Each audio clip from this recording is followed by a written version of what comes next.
Welcome to our third biannual Professional Connection Forum. We're all really glad y'all are here. I know originally we had 3 speakers on our panel, but one is sick with the flu, so we're glad that he's not here. But I'm just going to give it away to them. They're going to tell you a little bit about where they started and what they're doing now, about their careers and that kind of thing. And then afterwards, we're going to have a Q&A, very informal, so y'all can just kind of ask them anything about their careers and that kind of thing. So y'all give it up for our speakers. Hey, I've been told I'm going first. Can y'all hear me okay? Yeah. Okay, thank you. My name is Chucky Harrington, and I work here on campus as the branding, marketing manager for the campaign that, let me start over, okay? This kind of got me rattled there. I'm Chucky Harrington. I work in the Office of Public Affairs, and what we do is we market, brand the university. If you've seen any of the stuff that comes out right now about We Ring True, that's what our office does. And so I'll kind of backtrack and come back to that particular aspect of what I do, if that's okay. When you're this old, you've got quite a long story, so if you'll bear with me, I'll quickly run through it. I started off at Mississippi State a few years ago, and at that time, what I was most interested in was becoming a journalist. That was in the 1970s, and so if you're familiar with that decade, there was a lot of things going on around governmental fraud. There was Watergate, there was Woodward and Bernstein, and that's what I wanted to be. Okay, I wanted to be an investigative reporter. So I began to really study hard for that and prepare for that, and my first job out of college was with the Clarion Ledger. And I enjoyed that, lots and lots of fun, but while I was getting started in that position, there was a gubernatorial election underway. And the governor who ultimately won is William Winter. But his whole campaign that summer was about education, economic development, education reform, and I was so intrigued by that, and I especially enjoyed going to the break room and hearing all the veteran reporters talk about the campaign. Very interesting, and the things that the 2 people running for office were talking about, and I just really got into it. Not that I ever wrote a word about it, but I just got into listening about it. And so when Governor Winter won in November of 1979, I sent him a letter. And so never worry about if you're thinking that, well, there's not a job opening that I'm applying for. Just tell people what you're interested in. It's okay. And that's what I did. I wrote him a letter and I said, you don't know me, but over the last several months, I've followed your campaign. It's really intriguing to me because I really like what you were about to do. And here's my resume, and if there's something that I can do to help you, I'd love to be a part of it. 10 months later, he called. So it wasn't right away, but they called, and what they called about was because there was a Department of Federal State Programs that basically works this way. You get federal grants, and you have to follow those grants to the T. If you don't, then people go to jail. And so what they were looking for was someone to help them with their public relations and consolidate the media relations part of that department. There were 16 agencies, and each agency was responsible for sending all of its news releases and doing all of its public relations, and it was just chaotic. And so they wanted to centralize it, and they called me and asked me if I was interested. Well, of course I was, because that was my background. It was media, right? So I could do that. And as I got into working on that particular staff, I started really getting interested in the legislative part of things. And so they said, well, if you're interested in that, would you like to be a part of something that we're trying to do called the Education Reform Act? And up until that point, and you'd be really interested in this, up until that point, each time that the Reform Act would be brought to a vote, there was a speaker who was also eventually became part of the Clarion Ledger's Hall of Shame. And so there would be a vote, and they would say, they'd say, all in favor of the Reform Act, say aye. And so the whole legislature would go, aye! And all opposed, nay. And you would hear this, nay. And the speaker would go, the nays have it. And so they would start yelling, roll call, roll call. And you can go and look that you can see this actually. He walks off the podium and the bill fails. And so at that point is when they called me and some of my colleagues and they said, we'd really like for you to use your public relations skills, your grassroots communication skills to help us pass this bill. So for the summer of 1982, I just went all over Mississippi talking to people about the advantages of things that you probably didn't realize never existed. Things like public kindergartens. We didn't have those in Mississippi. We did not have compulsory school attendance. There were no teacher certification requirements. Teachers just did their thing. So there was nothing that held people to a standard. And all of those things came about because of this Reform Act, which eventually passed in December of 1982. And that was probably, looking back, one of the most exciting, funnest jobs that I ever had, because ultimately it meant something, if you will. As much fun as I had working for the governor, his term expired in 1984. So I began to look for something else to do. And that led me to corporate America, and I began working for a company called Mississippi Power and Light. Those of you who are from the western side of Mississippi may know it as it became Energy Mississippi. And so I worked there nearly 30 years. I started off, my job was employee communications and publications because I was a writer. And what I'm hoping you hear me say is that I began to apply a lot of skills that I learned right here. Whether it was working with the media, public relations, writing, all those things really helped prepare me for what I would ultimately do in my career. At Entergy, I was responsible for employee communications, and then I just moved into something at the time that was just the marketing. But I started looking, we wanted customer satisfaction because that was so important, because we wanted people to like us. We wanted people to choose us and say nice things about us, because when we went for a rate case, we wanted the Public Service Commission to support that. So I hope you can see there's a reason for all this madness and things that we're doing. So as I did that, I discovered something that was really, it's always been part of different products, different companies with Procter & Gamble and General Electric and McDonald's, and all these companies have always branded. They've always tried to make you feel good about their product, but electric utilities have never done that. It was new. So I really got very interested in that because we were trying to get bills passed and we were trying to get customers to support us. And so I developed the first brand plan for Entergy. And what that means is that we had a central theme, and we got research. We talked to our customers to find out how they felt about us, what they wanted us to be.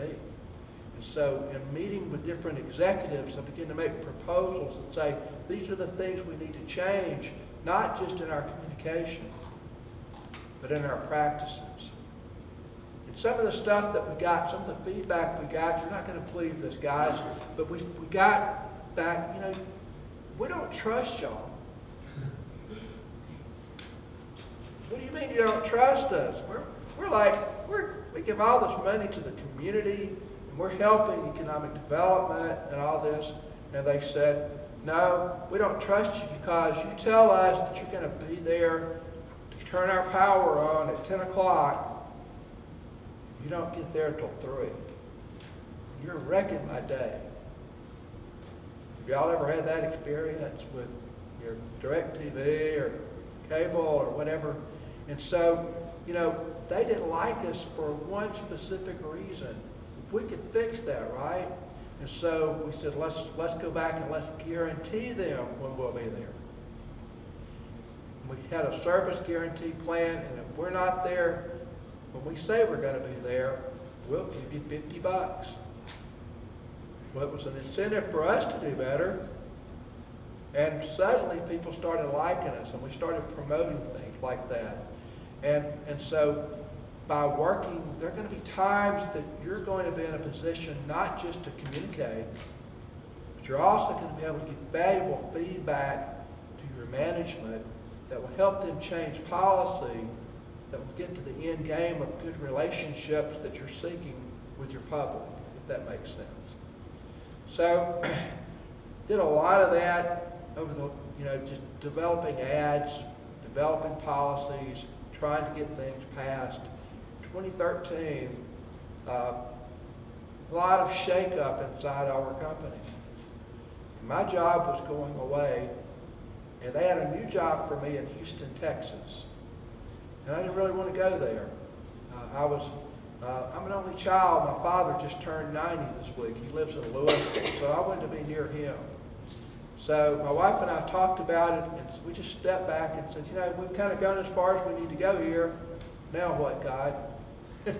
And we began to seek, and what was going on at that same time was the executives here at Mississippi State University had become very concerned about the reputation of Mississippi State.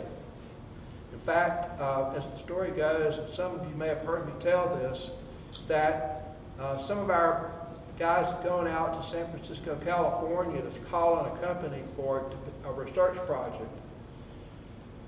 That's how research universities get their money, right? So we call on General Electric and say, can we do this electrical engineering project for you? You guys have done some projects in communications and public relations. So they were calling on 3M in San Francisco, California. And they were so sure they got the job. They spoke and they pitched and they showed all these charts and things about how they could help 3M with its goals and objectives. When they got the call that afternoon, they didn't get the job. And the committee chairman said, hey, we all liked you. Thought you were very talented and y'all brought a lot to the table. But at the end of the day, nobody on our committee had ever heard of Mississippi State, and we didn't think y'all could do what you said you would do. So Dr. Keenums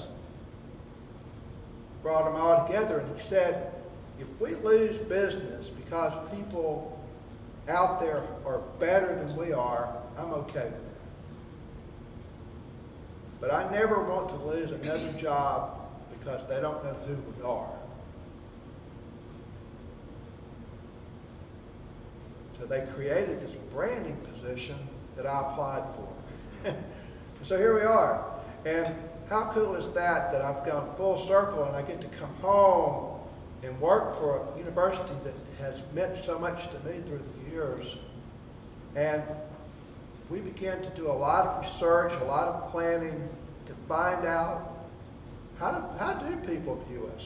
What do they know about Mississippi State? We found a lot of things out. We talked to students and faculty and alums. We found out people really love Mississippi State. In fact, most everybody, I bet if we went around the room, you could tell me the moment you fell in love with Mississippi State. And that's what we were trying to find out. We wanted the heart of the university. Because if we could bottle that up, if we could understand that, then we could roll out a really pure grain marketing program that would hopefully get people excited about the brand. And if you're going to build the brand, you've got to start inside the family. You can't just start going outside and saying this is who we are, because if the people inside don't believe it, you're not going to get very far. There's an old story that Purina Dog Chow rolled out this great set of ads years ago. They were wonderful. They were happy, and the dogs were playing, and the kids were playing with them, and everybody was so excited about it. And then about 6 months into it, they noticed that sales had not moved. So the CEO calls the marketing team in and he said, I don't understand. We got all this money for these ads that y'all wanted and nothing's happening. What's wrong? What's wrong with these ads? And they said, there's nothing wrong with the ads. The dogs don't like the food. Okay? And so internally, you can't say things that aren't true. So that's why we started what we did. And so we evolved and came up with what makes us different, what sets us apart. And that's how we got to We Ring True. Authentic, keeping your promises, delivering, making a difference. And as we tested that, our internal family said, yeah, that's who we are. So I've spent the last 4 years doing something I truly love. And we've just got the numbers back, Dr. Ford. They're really good. They're really good. And so now we're working on the next phase of that. I'm sorry, I told you from the outset that it takes a while to tell that story, but it's a lot of fun, and I want to just encourage you. Right now, you may be taking classes that you wonder, what will I ever do with this? I promise you there will be a day when the dots will connect. And you're in my opinion, the most fun profession there is, because you get to make a difference. You get to create, you get to be a strategist, and you get to change how people view your company and all the things that you're working on. Sorry to take so long. No. Well, I will say my story is not half as interesting as that. And one thing that he mentioned that I hope you heard, he talked a lot about the research and testing We Ring True. And before I started what I have to say, I wanted to just touch on that because I think that's certainly the not sexy part of what we do, but it's the most important is the research and testing and laying the foundation. Viral is such a overused concept, and you're not most likely you're never gonna have anything you do in life that goes viral. It's a lot of hard work, a lot of research, a lot of testing that make good ideas stick. And so, anyway, I just thought that was a good point to say while you had mentioned that. But my name is Mary Hampton Nicholas. I live in Jackson. I was a graduate from this program not too terribly long ago. And I then went to the University of Alabama for my master's and in advertising and PR. They've got a really good program there. And then the year after I graduated, or really just a few months after I graduated, I began a job in Jackson at an advertising and PR firm called the CeeLo Agency. And some of you may have heard of it. It's Rick and Liza Lucer. They're a married couple who are the CEO and COO. So it's quite interesting working for a married couple. But it was a ton of fun and a good place to start your career for me, because I always say it's a blessing and a curse of public relations. Your options of what you can do with this degree are unlimited. It's also kind of overwhelming for job search.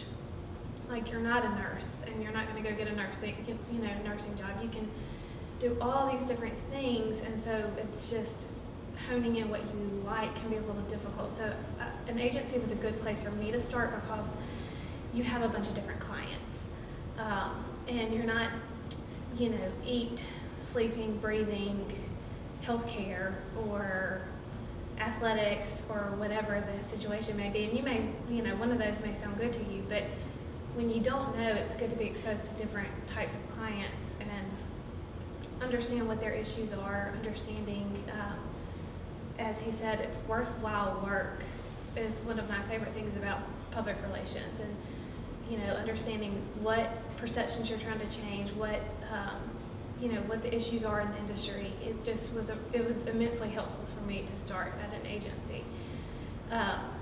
So I'll briefly tell you about a few of the things we did while we were there, just so you can get a feel for it. So I'm at this point, 23-year-old, because I had spent 1 year at Alabama. And as I say, I think we still all are, you literally are just trying to fake it till you make it. And the governor had called Mr. Joe Sanderson of Sanderson Farms, and I don't know if you guys remember the Viking Classic or have ever heard of it, the golf tournament. So basically, Viking was having some corporate issues, and they had laid off a bunch of their employees. This is a PGA Tour golf tournament in Jackson. And they had laid off a bunch of employees, and they pulled out of being the title sponsor of this event. And for 2 different years, there was what they called a consortium. And I think, don't quote me on this, I think it was called the True Golf Classic or something of that nature, but it was like 3 or 4 companies who came together to make that title sponsor money sum. And so we were in danger of losing the tournament. And it's a huge economic impact to Mississippi. And it's our only professional sporting event we have in Mississippi. There's a Champions Tour on the coast, but other than that, this is it. And so the governor went to Mr. Joe Sanderson and asked him, would Sanderson Farms step in and host title sponsor this event? They're one of our only Fortune 500 companies. I think they are our only Fortune 500 company. So Mr. Sanderson said yes, and he called CeeLo. He called Rick. And on a Friday afternoon, we drove to Laurel.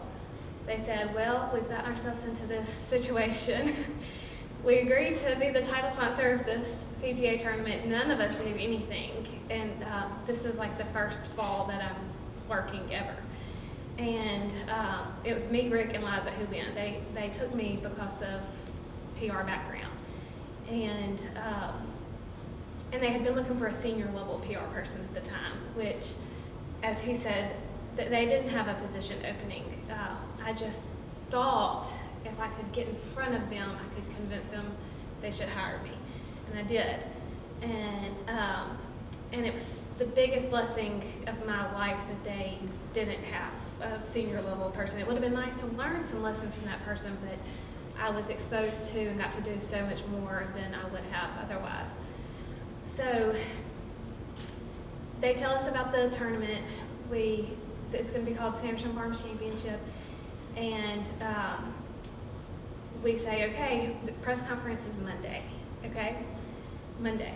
And over the weekend, we had vendors come in, print media kits, we sent out press releases, we had our artist design a logo. This was like constant work all over the weekend. We got back to the office Friday afternoon, and Liza said, have you ever been to a press conference? And I said, no, ma'am. Well, she said, have you ever planned a press conference? And I said, no, ma'am. And she said, well, have you ever been to one? And I said, mm-mm.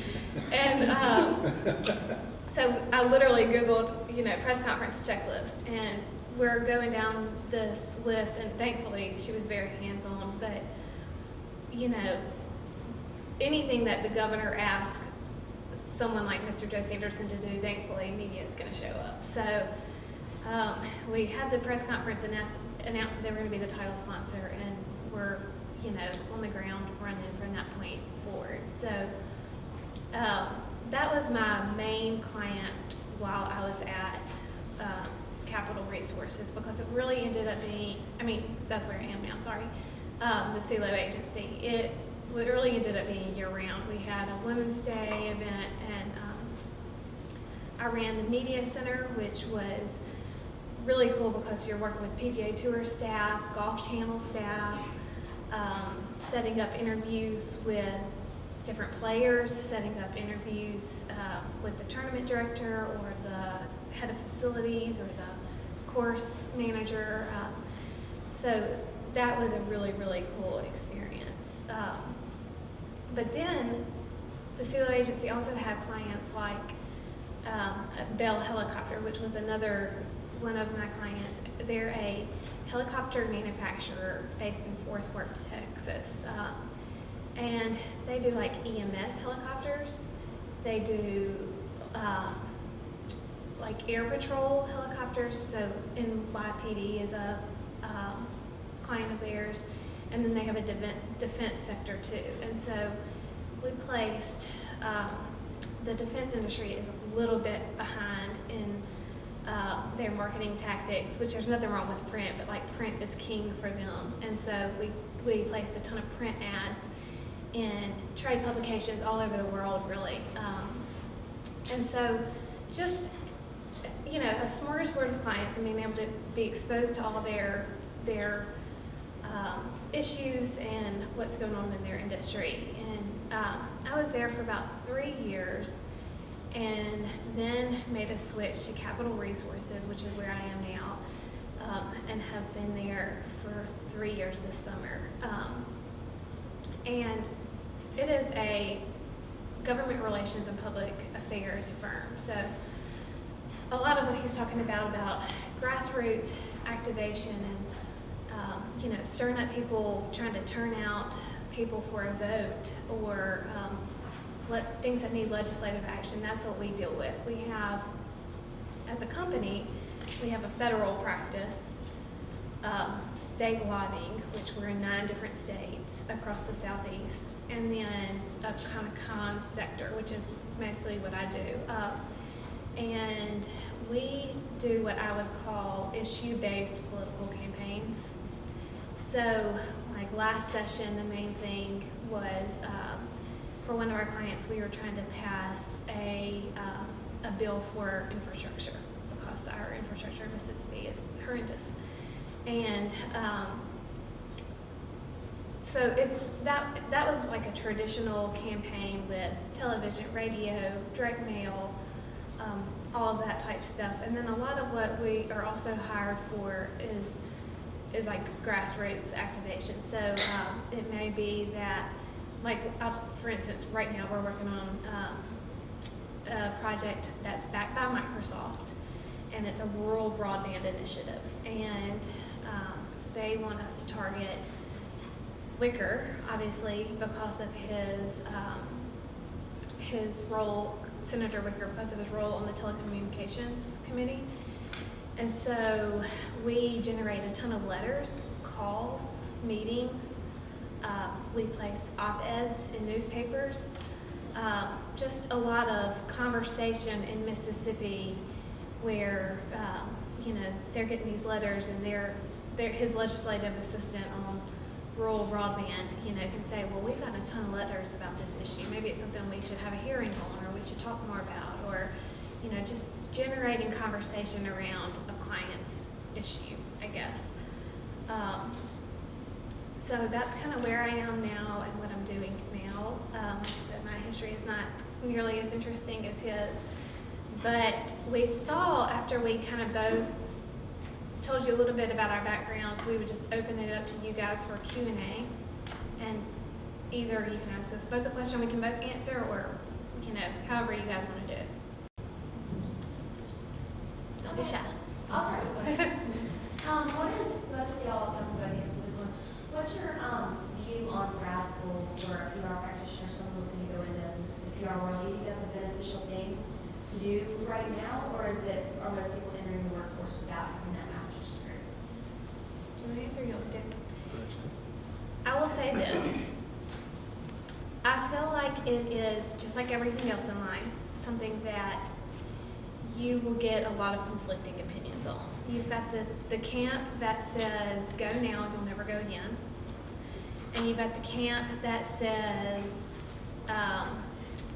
go back later, after you have some work experience, you'll enjoy it more, you'll be better at it, whatever. So for the decision to actually go or not, I think it's just largely your life situation. I can't imagine going back to school now. It's just me personally. But, so for me, I wanted to go on, because, and I will say it was Alabama that I was attracted to. They're top 5 in the nation for advertising and public relations. So it wasn't that I was so much stuck on getting my master's, it was that I really valued their master program. Second of all, I knew I should go on because I didn't think I would go back. Thirdly, I thought at the time, and I still believe, that the master's, I don't know if it helped me, it definitely helped me, but I don't know if it's necessary to enter the workforce with one.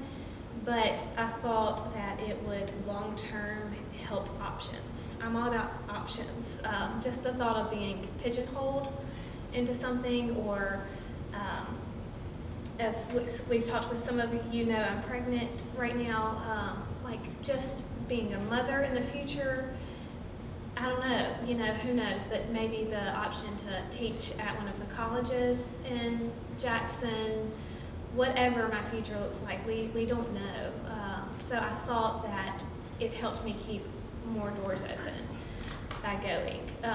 As far as like what I actually learned, the cool thing is it was a small program. There was about 16 of us, and these are now my colleagues across the country. And so, you know, one is at Edelman, Chicago. One is at a digital advertising firm in New York, who we actually did a digital buy with for the golf tournament. And she was our account representative, so got to work with her. She's in New York, I was in Jackson, Mississippi.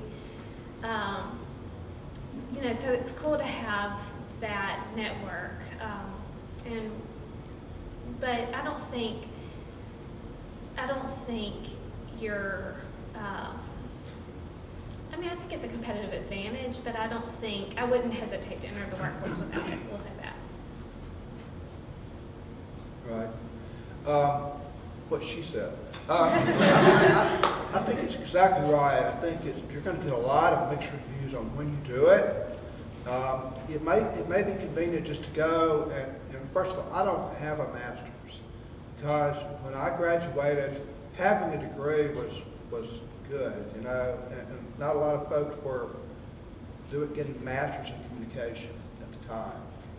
So I just charged into work and kept working, and kids came along and life happened, you know. Here's what I would offer to you.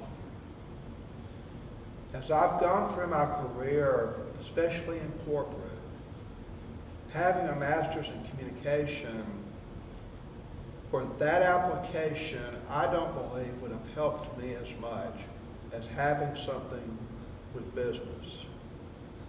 And that's because there's so many things that I was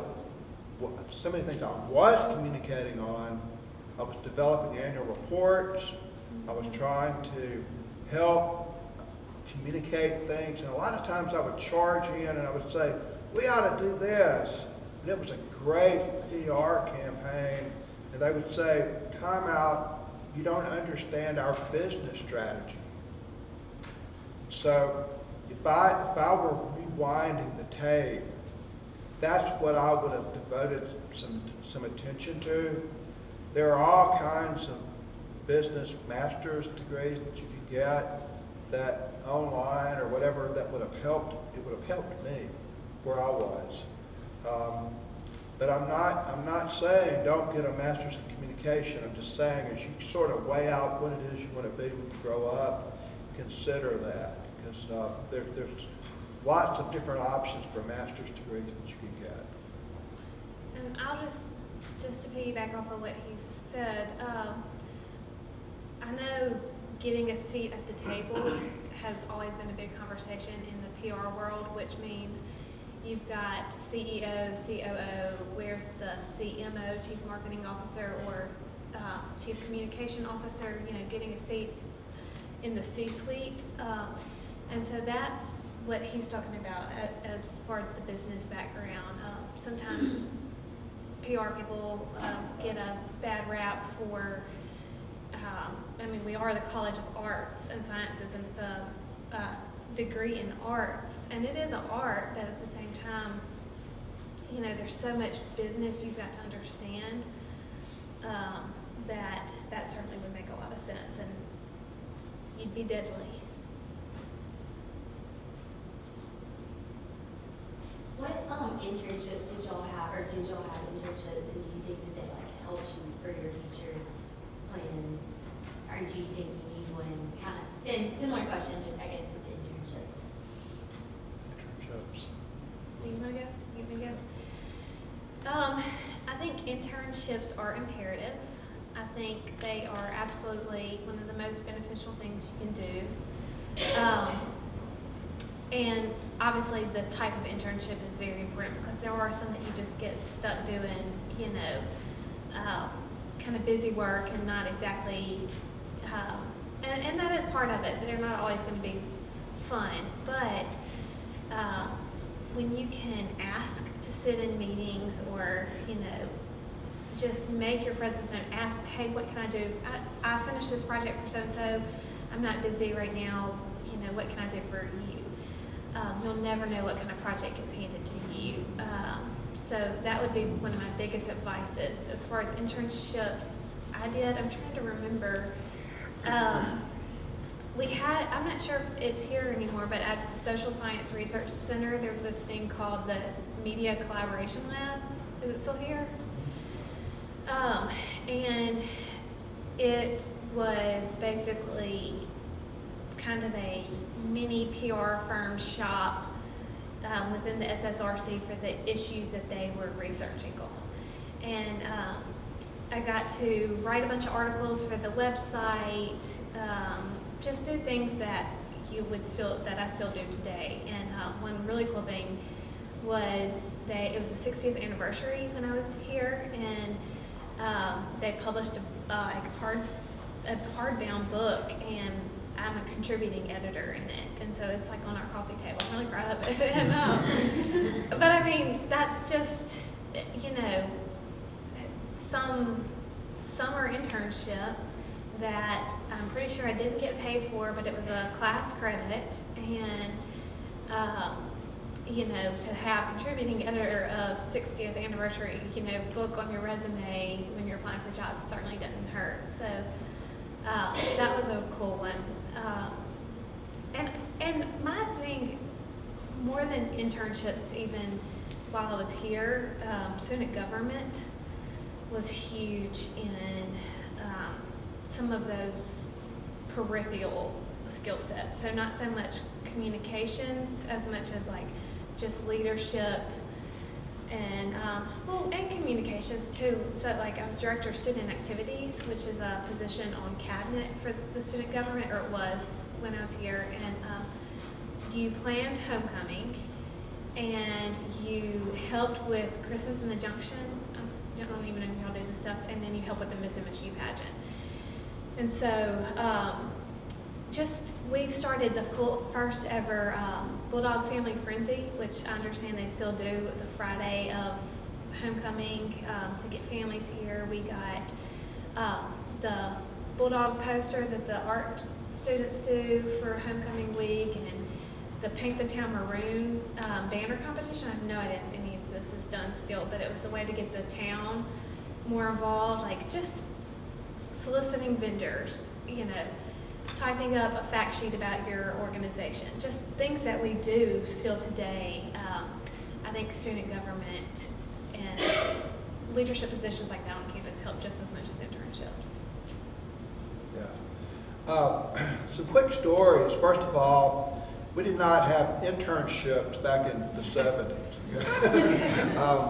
But what we did, you know, we had summer jobs, and I'll never forget that. Remember, I wanted to be a reporter, right?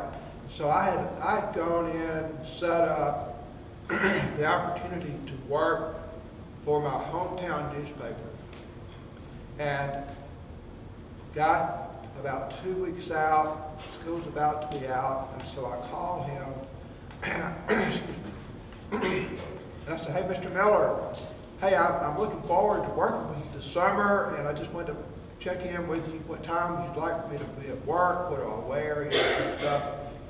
He says, "Oh, Checky, I've been meaning to call you. We're not going to be able to have you work with us this summer because our budget's been cut." And so it's like, well, great, you know. And so I was cutting grass for the city. That's what I wound up doing, you know. And I'll never forget being out there and leaving my job and going into the newspaper office, asking to see him and just telling him that I do it for free. I'll write for free. I just want this on my resume. And so he agreed to do it. that was great. I'll give you stories that you can work on at night. And I think you wound up paying me something, but I can still claim that. And I absolutely am excited about internships because they give you real world experience. But let me share this with you quickly, and you alluded to it. I've seen all kinds of interns. I've seen really good ones, and I've seen some that were just bad. And here's what I would counsel you. If you get that opportunity, regardless of where you are, always be working. Because they're not thinking about you always. People who are in charge of the job, they've got a set of things they're trying to achieve that day, and they may or may not come in with something for you to do. And so you can walk down the hall and see the intern just sort of sitting there playing games on the computer or, doing whatever they do. You don't want to be that person. Always be asking, what can I do? And always be looking to know the people who are above you. Even the CEO, your department head, what are you working on? Asking questions. Hey, how did you do this? I saw that project. How did you come up with this idea? Because they want to offer that. They want to share that, and then ask, can I help you with that? Is that something I can do? Because seldom are they going to tell you no, they don't want help. Okay? And as you start to earn their trust, you'll find yourself getting more and more responsibility. Your internship pays off for you short term. It could pay off for you long term. So just always be asking and involved and asking these people who are senior to you how you can learn more. You may do that already, but. Anyone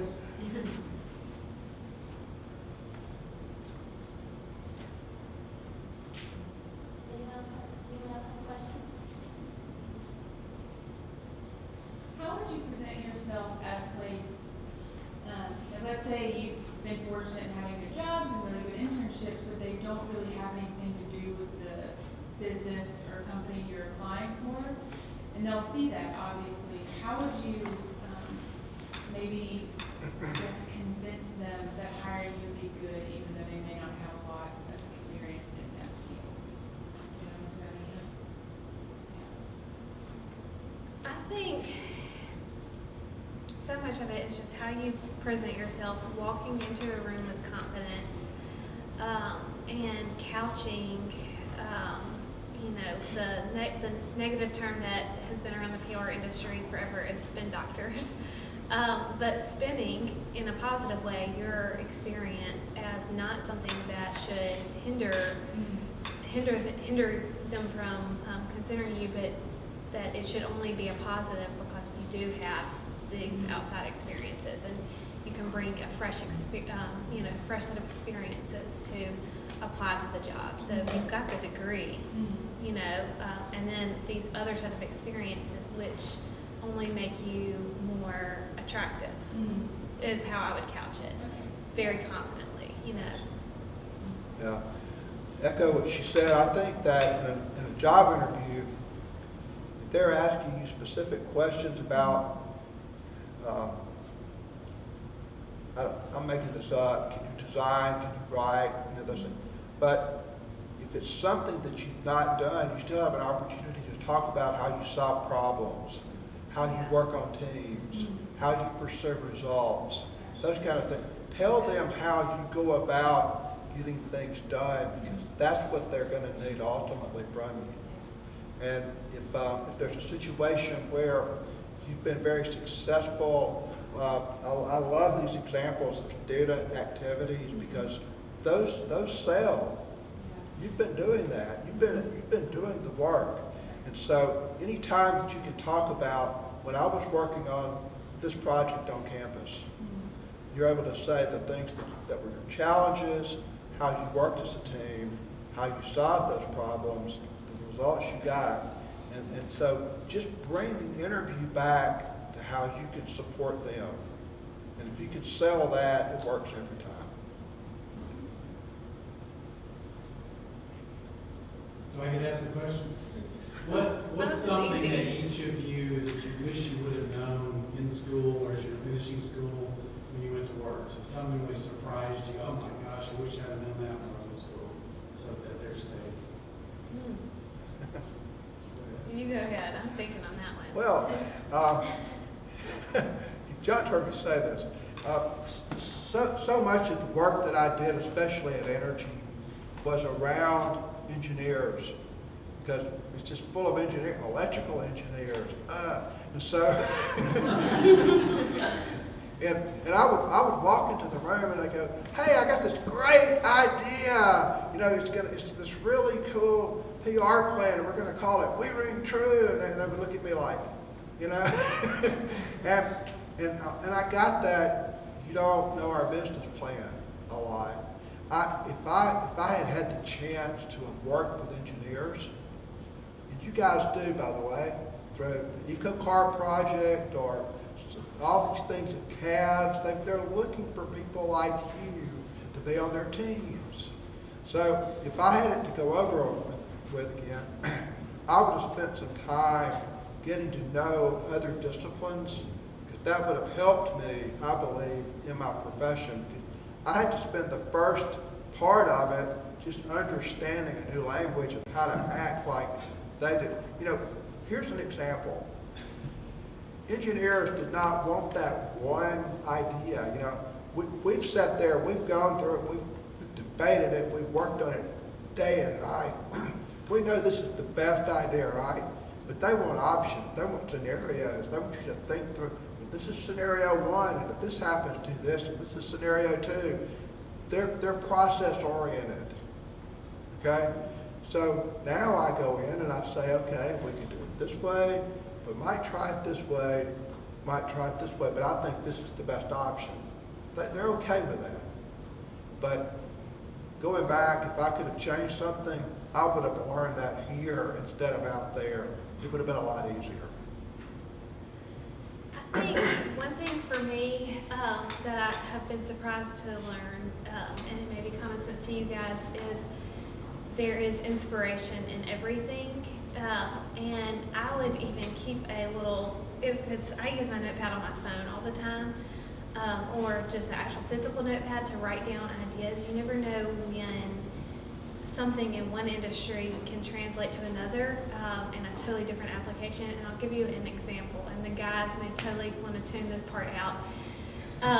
But there is a jewelry designer, girls, I know you've heard of Kendra Scott, and this was, again, some of these details may be a little loose because this was 4 or 5 years ago now, but they were doing this whole social media campaign, and it was featuring the jewelry on the hands, and it was just in different hand applications. So it wasn't like a very obvious advertisement for a ring, but maybe it was like Cinco de Mayo, and it was reds and greens and holding a tambourine, and oh, here's this fabulous big ring. Or, you know, it's just these different ways the hands were positioned that featured the jewelry.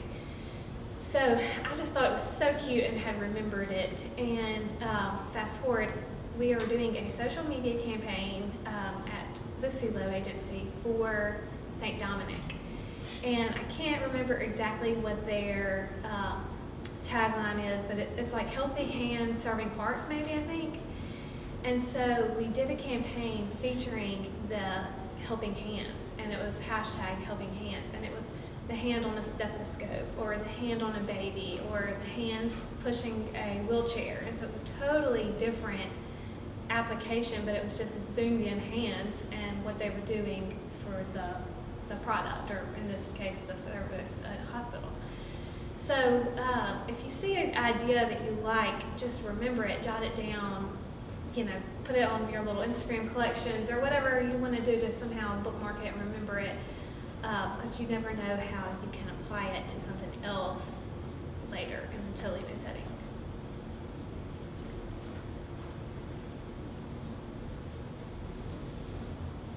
Anyone else have a question? How about biggest piece of advice for applying for jobs? Biggest piece of advice for applying for jobs. Can't hear.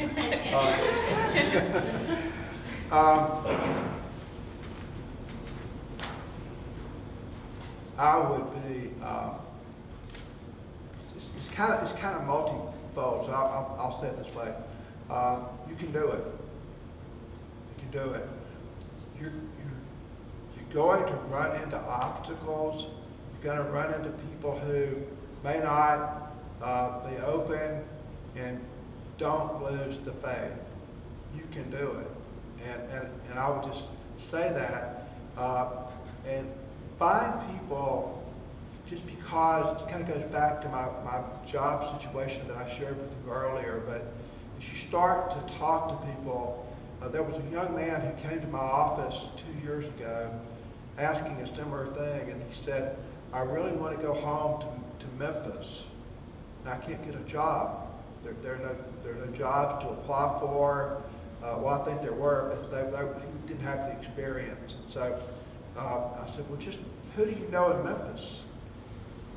So we began to talk about it. And he began to build that circle of network.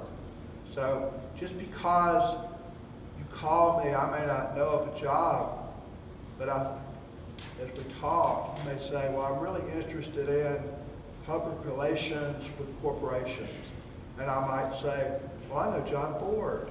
Let me let you talk to him. And then you start connecting, if that makes sense. And as you, that person, now my friend calls me 2 weeks later and says, got a job. And I said, that's great, where? He said, with St. Jude. Are you crazy? I'd love to work for St. Jude. You know? So don't lose faith, and find the network. Just because you don't know the person at the place you want to be, find those folks who do know them. Just work your way. Okay? I think that this was one philosophy that helped me in the job search. I think most people are good. At the bottom of their hearts, I think most people are good, and they're not going to deny the chance to help a young college student. So if they don't have an opening, exactly what he just said, I would say, well, you know, do you have any friends that are looking for jobs? Do you know of anyone well, and I'll go to that other point in a second, but do you know anybody who is interested in hiring somebody that sounds like what I've described? And like, my boss is one of those people. He sends resumes to people all the time. People call him, and he actively sends them out. He has a huge network, a very good network, and he helps young kids get jobs all the time.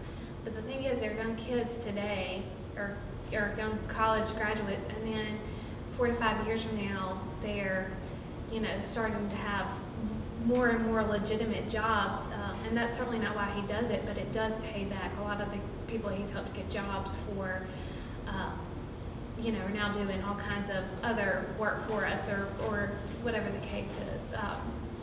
So that's one thing I would say. I would say also, everything is an interview. So when you pick up the phone and call, and just even ask for a meeting if they don't have an opening, which I'm a big advocate for, because lots of people aren't gonna.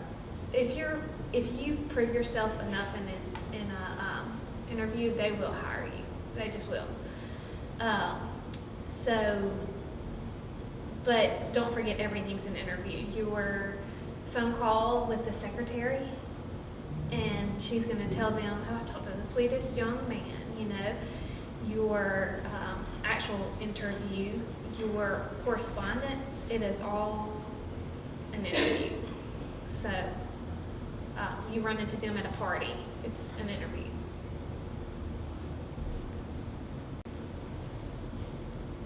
After the interview and your whole entire meeting, do you think it's important to send a thank you letter, or perhaps a letter of appreciation for them to see you in the first place, even if you don't get it? How important do you think that is? I think so. I think if they were at all on the fence about you, or if you know, if it comes down to two great candidates, or whatever the case is, I think that's only something that can help you stand out. And I think thank you letters are huge. And plus, there's, you know, these people that you're going to be interviewing with, their email is going to get so bogged down with their day-to-day life that something that comes across on their desk, they read it. I agree. It's just a nice touch, and it also separates you from those who don't do it. And even if you don't get the job, you've left a really strong, favorable impression.